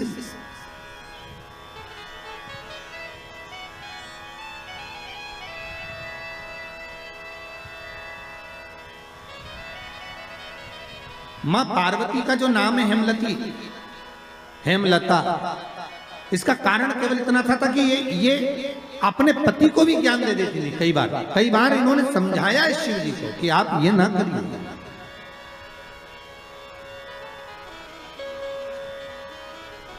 आप मत करो परीक्षा, मत लो, पर शिव तो शिव थे। बुला लिया कार्तिकेय को, गणेश जी को बुलाकर कहा, बुलाकर बोले, जो पृथ्वी की परिक्रमा पहले कर कर आएगा वो प्रथम गिनती में पूजा जाएगा, प्रथम भाग उसको पूज्य कहते हैं, ठीक है। जाओ परिक्रमा कर कर आओ। अब गणेश जी महाराज बैठ गए चूहे पर, कार्तिकेय बैठ गए मोर पर। कार्तिकेय घर के बड़े थे, उनको ये बात भान में थी, उनको ये बात का ज्ञान था।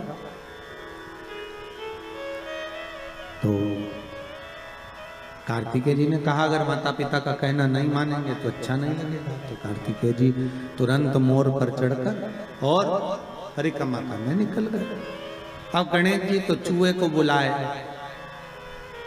फिर चूहा भग गया, फिर पकड़ के लाए, फिर चूहा वग गया।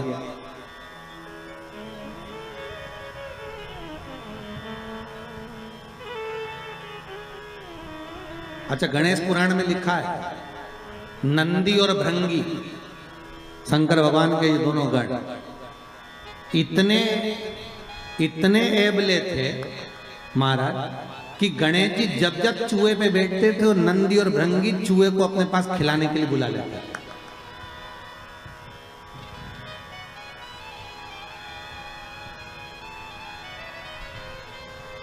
इनकी आदत थी दोनों की। अब जैसे ही परिक्रमा की बारी आई तो गणेश जी को जैसे ही गणेश जी चूहे को बुलाए और नंदी भृंगी चूहे के सामने थोड़ा सा सामान डाल चूहा बड़ी तकलीफ। गणेश जी को लगा कि आखिर कारण क्या है, तो गणेश जी ने देख लिया कि ये नंदी भृंगी ने करी है, तो नंदी भृंगी को देखकर कह दिया आप नंदीश्वर ये अच्छी बात नहीं है, आप मेरा चूहा बार बार बुला लेते हो तो तुम ले जाओ चूहे को जा। अब उन्होंने चूहे पर बैठ गए, बैठकर जैसे चले शंकर जी के पास में तो शिव जी को प्रणाम कर कर कहा पिताजी परिक्रमा करने जा रहा हूं। शंकर बोले जा।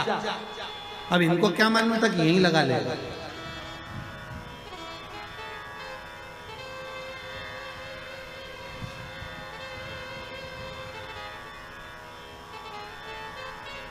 अब उनको क्या मालूम था कि यहीं लगा लेगा।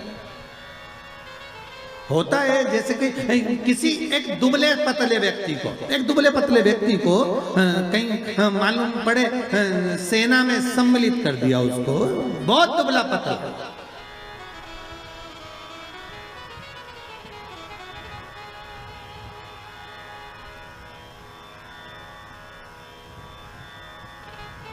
और उससे कहा जाए तो अफगानिस्तान की ओर से लड़ेगा, ले ये गोला बम का और ले जा। और उसने कहा मेरे में इतना जुनून है कि मैं पूरे देश को उड़ा दूंगा और अफगानिस्तान को जिता दूंगा। मालूम पड़े उसको भेज दिया और इतना बड़ा बम देके भेजा, और मालूम पड़े जैसे ये बॉर्डर पे पहुंचा और तेजी से हवा चल गई तो घूम गया, मालूम पड़े वही उठाकर अफगानिस्तान पर फेंक दिया। अब जिस सेना से लड़ रहा था उसी सेना को निपटा दिया। अब सोचने में सब पड़ गए कि क्यों रे तुझे लड़ने के लिए वहां भेजा था, बम फेंकना था वहां, तो क्या गलती मेरी थोड़ी ना, बम तो मैं वहीं के लिए लेकर गया था पर हवा गलत चल गई, उसने उड़ाकर मुंह इधर कर दिया तो बम इधर चल गया। गणेश जी से पूछा कि तुमको भेजा था कि तुम पृथ्वी की परिक्रमा करने जाओ, तो तुम ये क्या कर रहे हो? गणेश जी बोले पिताजी शांत रहिए और परिक्रमा लगाने दीजिए। और परिक्रमा लगाई गणेश जी महाराज ने, एक नहीं 3, और 3 परिक्रमा लगा के सामने खड़े हो गए। पिताजी वर दीजिए। पिताजी ने पूछा काय का वर? पृथ्वी की परिक्रमा करके आया। शंकर भगवान बोले बता मेरे आजू बाजू घूम लिया और क्या पृथ्वी की परिक्रमा कर आया।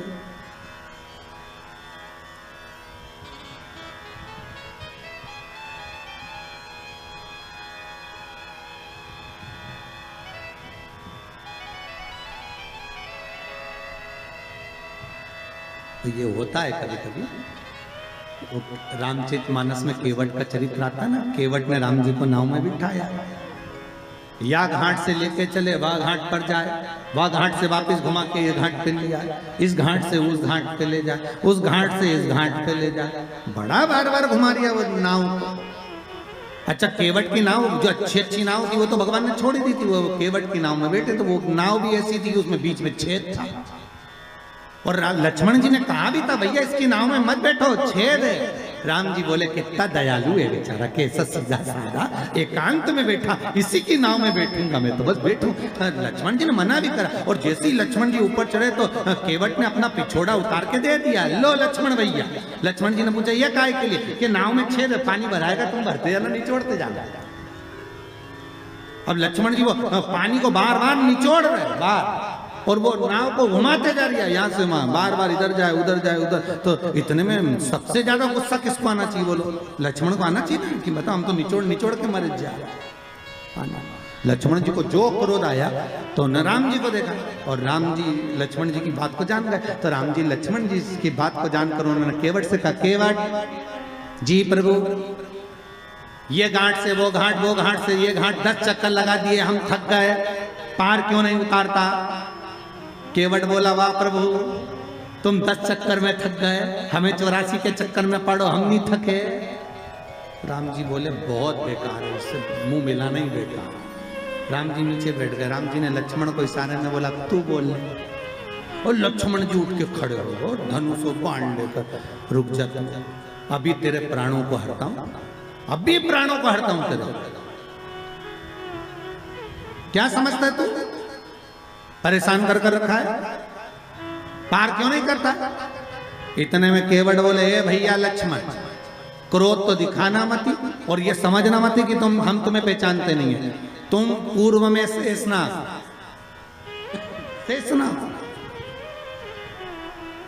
ये भगवान राम भगवान विष्णु है, और ये मैया सीता लक्ष्मी जी, ये चरण दबा रही थी, ये सो रहे थे, आप शेषनाग के ऊपर, हम कछुआ थे, दर्शन करने आए, आपने इतनी तेज फुंकारा, मर गए तो केवट बन गए। तुम्हारे फुनकार से मरे तो केवट बने, और अभी भी घाटे में नहीं जाएंगे।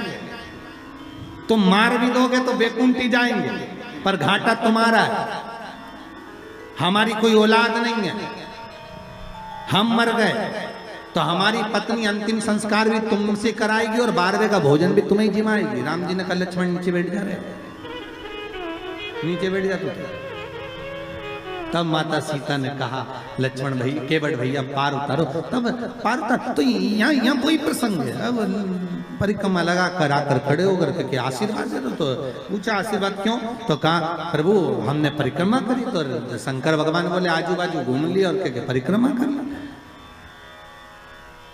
इसको कोई परिक्रमा करता है? गणेश जी बोले, और नहीं तो माता पिता में आकाश, माता पिता में पाताल, माता पिता में पृथ्वी, सब तो माता पिता में ही, और सब माता पिता में, इसलिए आपकी लगा ली, सबकी हो गई। शंकर जी खुश हो गए, शंकर जी ने आशीर्वाद दे दिया। अच्छा, बच्चों पर माँ बहुत देर में खुश होती है, पर पिता तुरंत पर्स खोल के 500 का नोट दे देता, जा। माता और पिता में अंतर है। मम्मी पहले पूछेगी, काय के पैसे चाहिए? ट्यूशन के। तो ट्यूशन के पैसे मैं दे दूंगी, पहले ट्यूशन वाली मिस का फोन तो आन दे, मैडम का। मम्मी तू बार बार बस फोन का इंतजार कर दे, मैडम मेरे से बोली पैसे लेके आना, मत दे। पापा के पास, पापा हाँ बेटा 500 रुपये चाहिए, काय के लिए? मैडम ने मंगाया। ये मम्मी भी माता को जा रहे, 50 बार बोलते इसको पैसे मत दिया करो, बच्चा बिगड़ जाएगा, पहले मुझसे तो पूछा करो। इतने में पति पत्नी से बोला, अरे ओ जगदम्बा, कितनी बात पूछो तुझसे, तू शांति रख, मैंने दे दिया ना 500, देख लेंगे जो होगा। तो शंकर भगवान ने तुरंत वर दे दिया, प्रथम गिनती में तुम गिने जाओगे, तथास्तु। पार्वती जी को तो मालूम ही नहीं पड़ा कि कब वर दे दिया, नहीं तो पार्वती जी तो खड़ी हो जाएगी। अब आ गए कार्तिक। कार्तिकेय ने आकर कहा, दंडवत करता हूं पिताजी, प्रणाम, हम तुम्हें देवताओं की सेना के सेनापति बनाते हैं। कार्तिकेय की आंख से अश्रु बहे। देवताओं की सेना के सेनापति? क्या मैं प्रथम गिनती में नहीं आऊंगा? नहीं। क्यों? गणेश जी ने प्रथम गिनती में आ गए। गणेश जी ने परिक्रमा कर ली, किसकी करी? हमारी। पिताजी आपने कहा था पृथ्वी की परिक्रमा कर कर जो आएगा प्रथम गिनती में गिना जाएगा, तो पहली परिक्रमा पृथ्वी की तो मैंने करी, फिर गणेश ने नहीं। पार्वती जी उड़ गई, क्या बात है कार्तिकेय? कार्तिकेय ने कहा, माँ पिताजी ने गलत निर्णय दे दिया। क्या गलत निर्णय दिया? गणेश जी को प्रथम गिनती में दे दिया, और मैं परिक्रमा कर कर आया, सारी बात मालूम पड़ गई कि गणेश जी ने चूहे पर बैठकर शंकर पार्वती की परिक्रमा करी, ये हुआ वो हुआ, सब मालूम पड़ गया। पार्वती मैया की आंख में से आंसू बहने लगा। पार्वती उठकर खड़ी होकर शंकर भगवान से बोली, प्रभु बहुत भोले हो आप, इसलिए आपका नाम भोला शंकर है, बहुत भोले। एक बेटे को भेज दिया पृथ्वी की परिक्रमा करना, और दूसरे बेटे ने आपकी परिक्रमा करी और आपने उसे वर प्रदान कर दी। इतने भोले।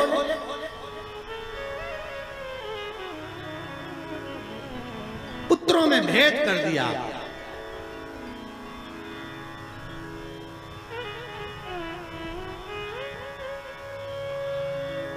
पिता भले कह देता है, बाप कह देता है मेरा बड़ा बेटा थोड़ा समझदार है, मेरा छोटा बेटा ऐसा है, मेरा मंझला बेटा ऐसा है, पिता कह देगा।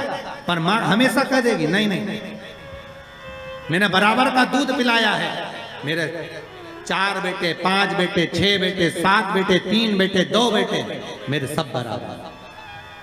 ये माता का शब्द है। मां कभी अपने बच्चों में भेद नहीं।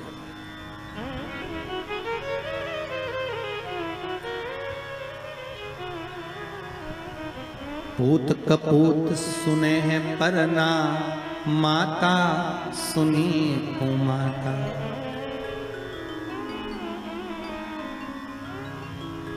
मां कभी कुमाता नहीं सुनी।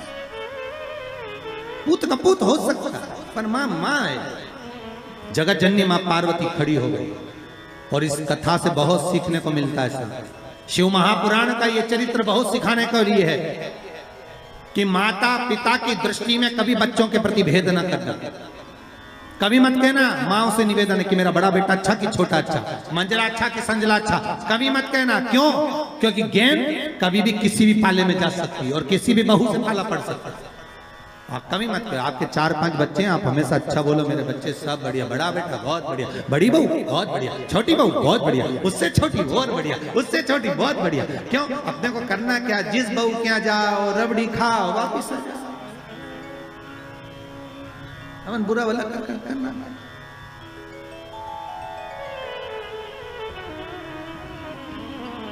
बहुत बढ़िया, क्या चलता।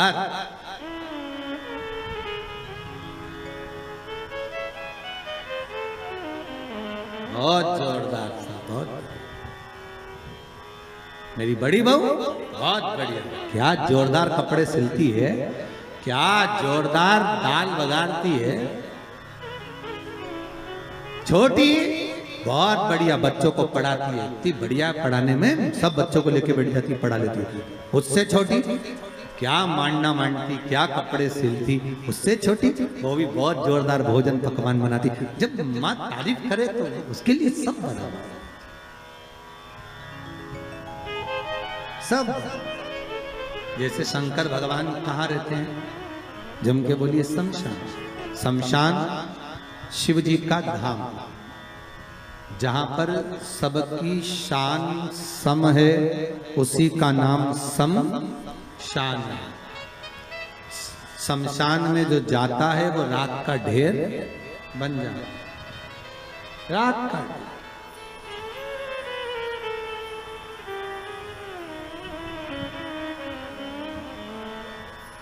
अच्छे से अच्छा पैसे वाला भी मां पहचान में नहीं आता कि ये करोड़पति है। लकड़ी की जगह नोट थोड़ी ना लगाए जाते।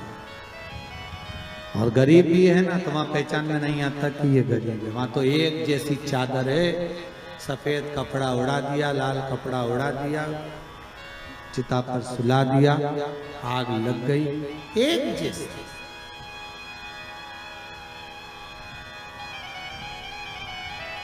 कपड़े में भले चमक ना हो पर चेहरे की चमक बता देती है कि ये कौन है।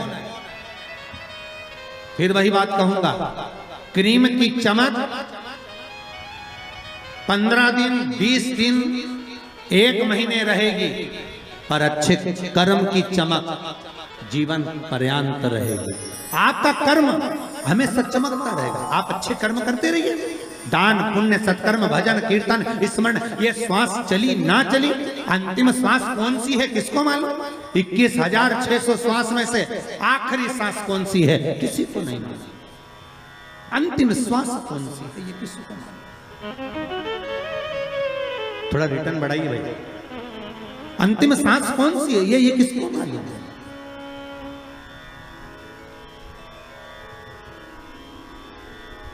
किसने देखी कि आखिरी श्वास कौन सी है हमारी? बस श्वास श्वास में राम कहो और वृथा जन्म मत खोए, ना जाने इस श्वास का फिर आवन होए ना हो। 21,600 श्वास जो मनुष्य के शरीर से प्रतिदिन निकल रही है, हर श्वास को ऐसे भजना भगवान का नाम कि अंतिम कौन सी हो। दान, पुण्य, संकीर्तन, स्मरण अपने हाथों से कर लिया। और अब तो ये कोरोना महामारी में तो और नहीं मालूम पड़ रहा कि कब मालूम पड़े 13 ब्राह्मण भी जिम पाएंगे कि नहीं जिम पाएंगे, वो स्थिति है। कई भक्तों के फोन आते हैं, गुरुजी वो कोरोना महामारी में वो शांत हो गए, अब हम ब्राह्मण कैसे जी में, वो आने को तैयार नहीं, ब्राह्मण आएंगे नहीं। हमने भी कहा मत बुलाओ, नहीं आएगा तो, क्योंकि उस महामारी में कौन आएगा तुम्हारे, क्या करें, दान पुण्य स्मरण तक नहीं होगा। क्या कर लिया हाथों से तो कर लिया, जीवन का फिर। पार्वती जी ने कहा ये आपने श्रेष्ठ नहीं किया। पार्वती जी बोली मुझे अच्छा नहीं लगा आपने निर्णय जो दिया। क्या चाहती हो पार्वती? पार्वती जी कहती हैं आज मुझे एक वर देना पड़ेगा। बोलिए क्या वर चाहिए? भोलेनाथ मुझे वर ये चाहिए कि आज के बाद आपकी कोई परिक्रमा ही ना हो। मुझे वर दे दो कि शंकर की परिक्रमा कभी नहीं होगी।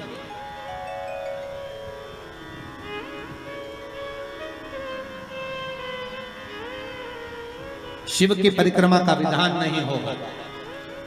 शंकर भगवान ने पार्वती को तथास्तु कह दिया। आज के बाद शंकर के मंदिर में शिवलिंग की कोई परिक्रमा नहीं करेगा।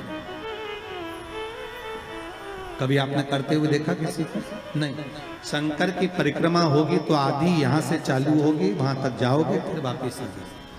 यहां तक शिव महापुराण की कथा कहती है कि शंकर की आरती के बाद जो परिक्रमा भी होती है ना, वो भी पूरी नहीं करना चाहिए, आदि कर कर वापस हो जाना चाहिए। शिव की आरती के बाद कई लोग शंकर जी की आरती उतारने के बाद जब परिक्रमा करते हैं ना, आरती की थाली लेकर चारों तरफ घूमते हैं, उसको भी आधा घूमो और आधे में वापिस। शिव परिक्रमा करना वर दीजिए आप वर प्रदान करो, हमें वर दे दो।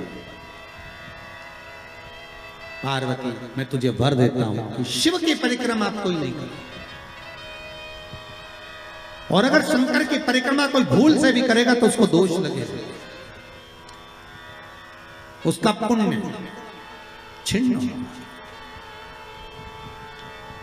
इसलिए शंकर की परिक्रमा लोग नहीं करते, क्योंकि उनने जो दान करा, पुण्य करा, सत्कर्म करा, भजन करा, कीर्तन करा, उसका पुण्य धीरे धीरे धीरे धीरे समाप्त होते चले जाता है, उस पुण्य की छिन्नता होती है।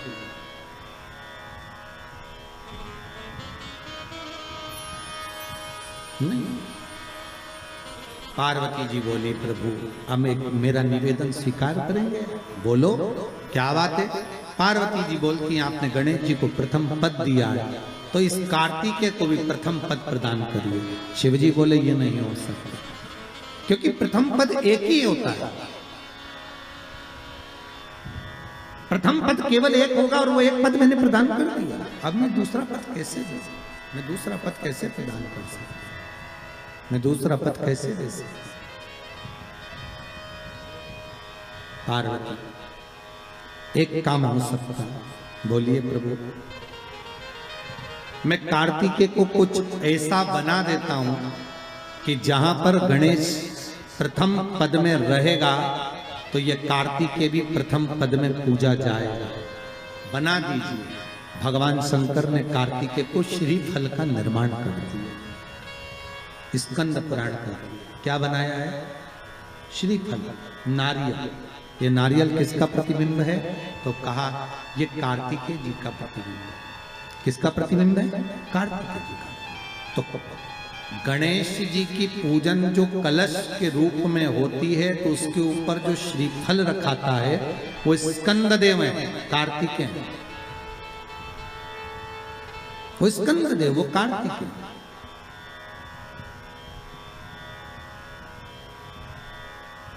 जो रखाया गया फल है वो कार्तिकेय का प्रतिबिंब है।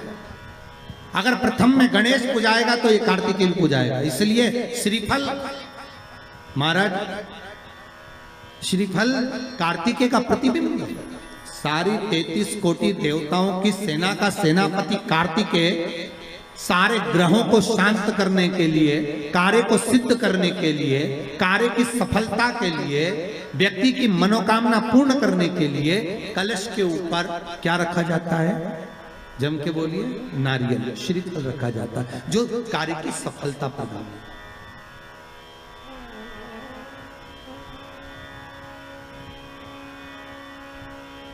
सबसे पहली नवरात्रि का व्रत किसने किया? उत्तर दीजिए। सबसे पहला नवरात्रि का व्रत, नवरात्रि की उपासना सबसे पहले किसने करी थी? भगवान राम ने। अश्विन के नवरात्रि में भगवान राम ने 9 दिन तक कलश की स्थापना कर लंकाधिपति रावण को मारने के लिए मां जगत जननी की आराधना करी। भगवान राम ने मां जगत जननी की आराधना, मां जगदम्बा की आराधना।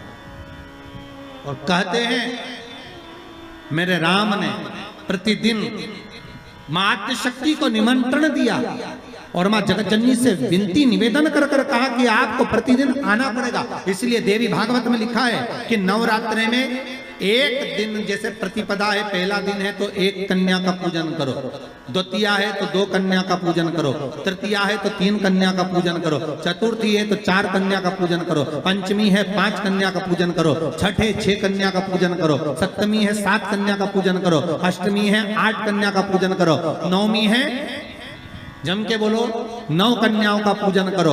और अगर इस तरह से आप पूजन नहीं कर सकते नवरात्रि में तो 9 कन्याओं का पूजन एक साथ या तो अष्टमी के दिन या नवमी के दिन कर दो, या मध्य में, बीच में भी आप कर सकते हो एक साथ। पर अगर आपकी कोई कामना है, आपकी कोई इच्छा है, मालूम पड़े, जैसे कई लोग कहते हैं कि हमारी इच्छा है, हमारी वो मकान नहीं बिक रहा, या हमारी वो जमीन नहीं खरीदी जा रही, या हमारी कोई कंपनी नहीं डल रही, या हमारे काम में ये अड़चन आ रही है, तो नवरात्रि में, 4 नवरात्रि में से किसी भी नवरात्रि में आप नियम बना लो कि एक कलश की स्थापना कर एक दिन में एक कन्या का पूजन कर उसको भोजन कराना, लाल वस्त्र देना, लाल चुनरी देना, दूसरे दिन में 2 कन्याओं का पूजन कर लाल वस्त्र ओढ़ाना, लाल चुनरी देना, तीसरे दिन में 3, चौथे दिन में 4, 5वें दिन में 5, ऐसे 7-9 दिन तक एक एक कन्याओं के क्रम को बढ़ाते आप उस पूजन का विधान प्रबल कर सकते। आज किसी का फोन था सुबह, तो कोई कह रहे थे कि हमें गुरुजी से बात कराओ, तो समीर जी ने बताया कि फोन आया था और वो बोल रहे थे कि हमें नवरात्रि में अगर मान लो कोई साधना करना हो तो कौन सी साधना करना चाहिए, हम किसकी आराधना करें, हम 9 दिन तक किसकी साधना करें। तो अगर बन सके तो देवी भागवत में सबसे सुंदर साधना यही है कि हम एक दिन में एक कन्या के चरण धोकर पूजन कर उस कन्या को भोजन कराकर उसका स्मरण करें। हाँ, ये जरूर है अभी कोरोना महामारी चल रही है तो इस नवरात्रि में भले ना करें, पर आगे की नवरात्रि में जब नवरात्रि अच्छे रहे, कोरोना से मुक्त रहे, तब आप किसी कन्या को एक दिन में 1, 2 दिन में 2, 3 दिन में 3, 4 दिन में 4, 5 दिन में 5, ऐसे नवरात्रि 4 बार जो नवरात्रि आती, किसी भी नवरात्रि में आप स्मरण कर उसका फल मिलेगा।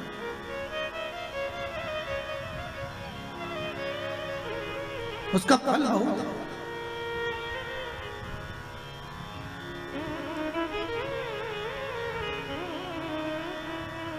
जैसे बेलपत्री का किया गया दान छिन्न नहीं माना गया। किस चीज का दान?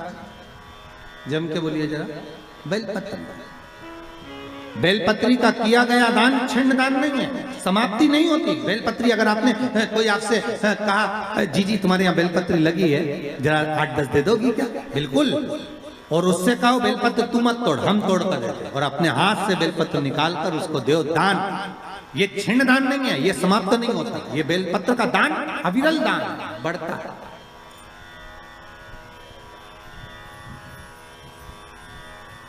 सुख का भान ये छिन्न होने वाला नहीं। अभी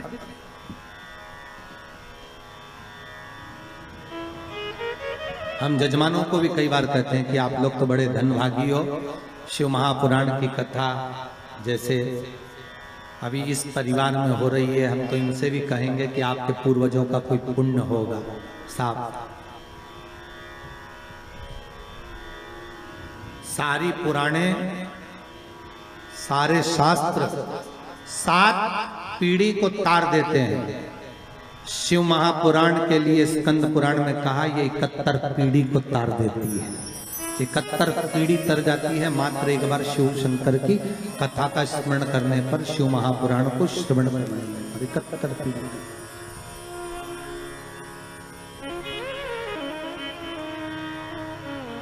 उज्जैनी में कभी आप लोग जाएं उज्जैन तो ऋण मुक्तेश्वर महादेव के मंदिर की दीवार पर लिखा हुआ है कि 71 पीढ़ी को तारने वाली होती है शिव महापुराण की। वो तो बघेल परिवार का ना जाने कौन सा पुण्य प्रबल हुआ होगा साहब। हम तो कहते हैं इनके माता पिता के भी पुण्य और माता पिता के भी माता पिता के पुण्य, दादा परदादा के पुण्य की गुल्लक भराई होगी, तब जाकर इन माता पिता के पुत्र और पुत्र वधू, बहू और बेटे इस शिव महापुराण की कथा को करवा रहे हैं। भगवान की कहीं कृपा हुई तब जाकर ये कथा हो रही। ये भगवान की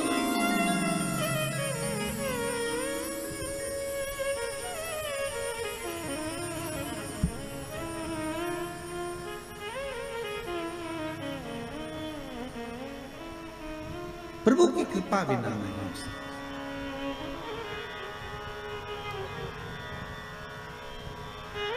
करुणा सागर करुणा करा है तो प्राप्त हो।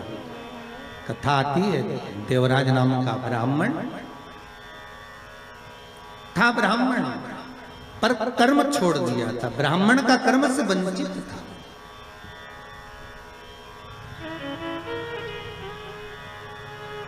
चोरी का धन लेकर आता, शरीर में ताप पड़ गया, शिव मंदिर के अंदर प्रवेश कर गया। बहुत ठंड सी लगी, मंदिर में दुबक कर बैठ गए। अब मंदिर में जाकर बैठे तो थोड़ी थोड़ी देर में एक शिव महापुराण का वाचन एक पंडित जी कर रहे थे। थोड़ी थोड़ी देर में चिल्लाकर बोलते थे हर हर महादेव। अब जैसे ही पंडित जी चिल्लाते हर हर महादेव, ये कानों को बंद कर लेता। भगवान कहां फंस गया।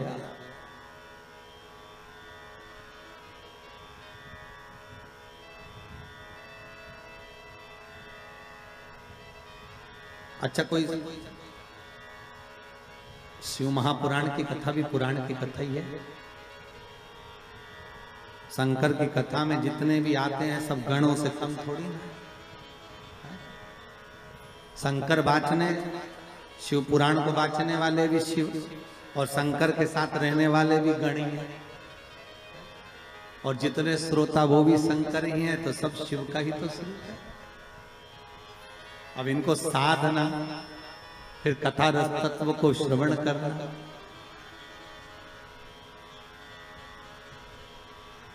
अच्छा, एक तो महाराज कहीं शहर में कथा होना उसमें अंतर होता है, गांव में कथा हो उसमें अंतर होता है। और गांव में भी कथा हो तो गांव के अंदर भी गांव, और गांव के अंदर फिर गांव।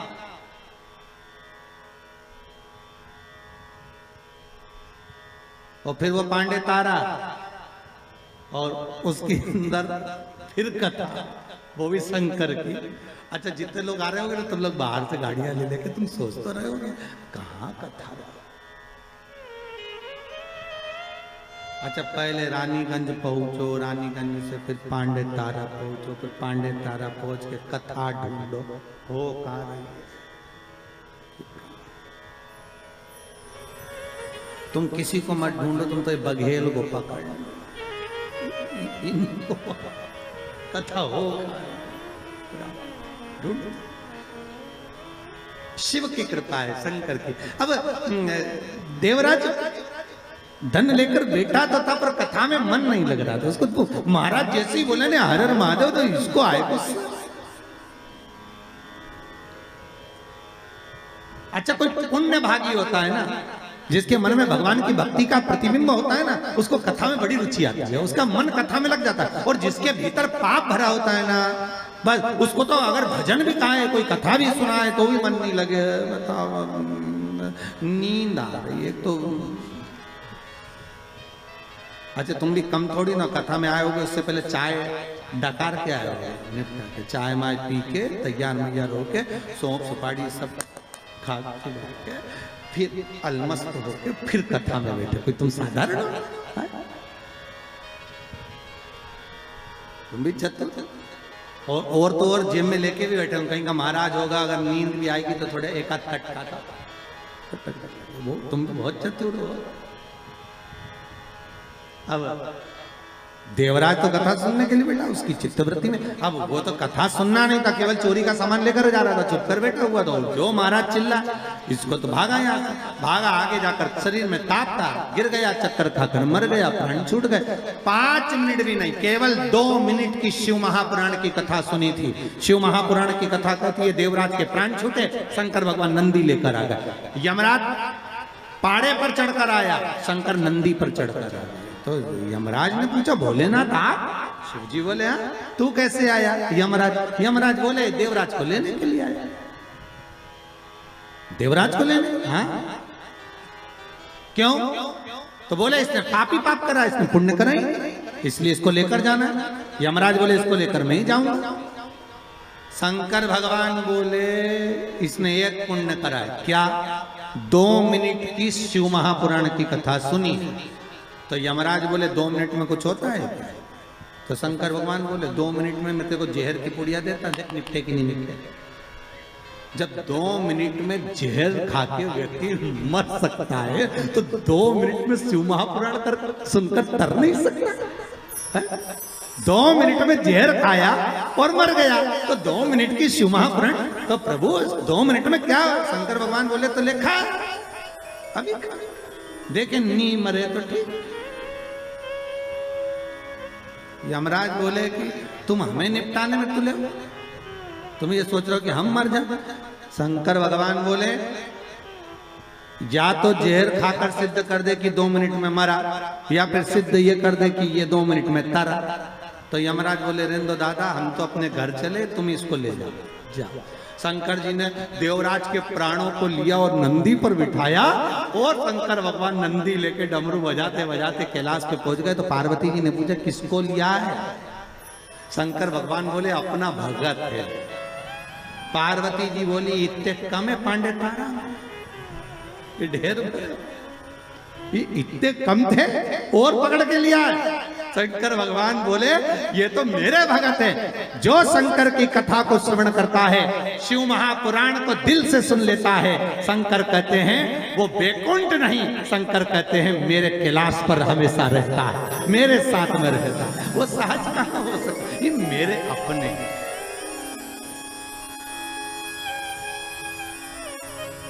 पार्वती जी बोली, अपने रहने की तो जगह नहीं, गुफा के अंदर तो अपन रह रहे, और पकड़ के लिया इसको। शंकर भगवान बोले, पार्वती थोड़ा आन दो। पार्वती जी बोली, सबको आन दो और अपन बाहर जान दो। शिव जी बोले, पार्वती यही तो आनंद है, यही सुख।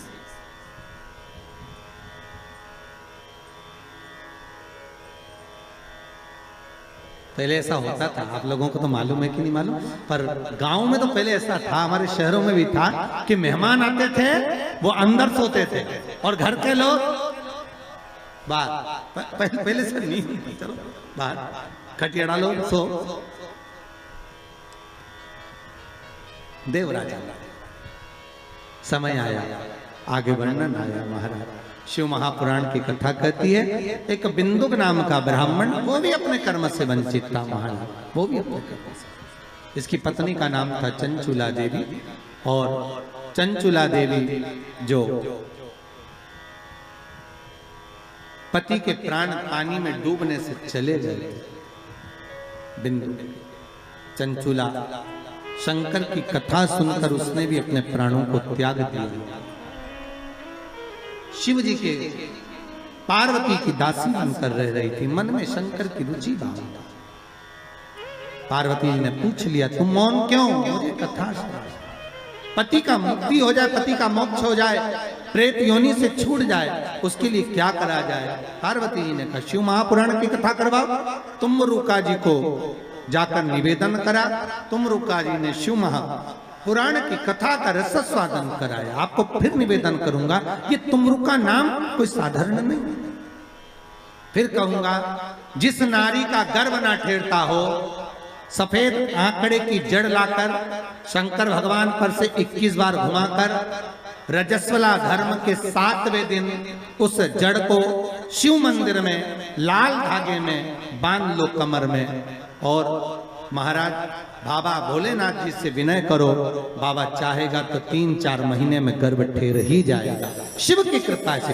तुमरुका जी का नाम लेकर सफेद आंकड़े की जड़ को जो बांध लेता है, उसका गर्भ ठेर। भगवान तुमरुका नाम कोई साधारण नहीं है। कई रोगों को मिटाने वाला नाम है तुमरुका जी का। कल की कथा में सुनेंगे कि नवरात्रि के तृतीय दिन तुमरुका जी के नाम से चावल कहाँ छोड़ना चाहिए और उसका क्या फल है, कल कथा में स्मरण करेंगे। तुमरुका शंकर और पार्वती स्वतः बने हैं, ईश्वर जी और गोरा जी, और कथा सुनने के लिए गणगौर बनकर भगवान जा रहे हैं भाव भक्ति से। स्वयं तुमरुका जी ने जब कहा कि कथा का रसास्वादन, कथा का रस कौन श्रवण कराए, तुमरुका जी ने कहा कथा तो मैं सुना दूंगा, पर कोई जोड़ा चाहिए शिव महापुराण की पूजन के लिए। तो शिव पार्वती स्वयं जोड़े बनकर सामने आए हैं, ईश्वर जी गोरा जी बनकर। यही ईश्वर जी गोरा जी का स्मरण रहा। शंकर और पार्वती स्वयं शिव पार्वती महाराज शिव महापुराण की कथा कर रही है। अभी जो ये इधर के जो 16 दिन जाते हैं, 16 दिन तक शंकर और पार्वती ने श्रृंगार किया है। इसलिए नारी के 16 श्रृंगार हुए और पुरुष के भाव में 16 संस्कार हुए। 16 दिन तक भगवान शंकर पार्वती सुंदर रूप को धारण करते हैं, आनंद स्थापित करते हैं, और ईश्वर जी गोरा जी बनकर शिव महापुराण के यजमान बनकर कथा का रसास्वादन करते हैं। इसी भाव से आज की कथा को यहाँ विराम की ओर लेते हुए सुंदर आनंद से आरती का क्रम धारण करेंगे।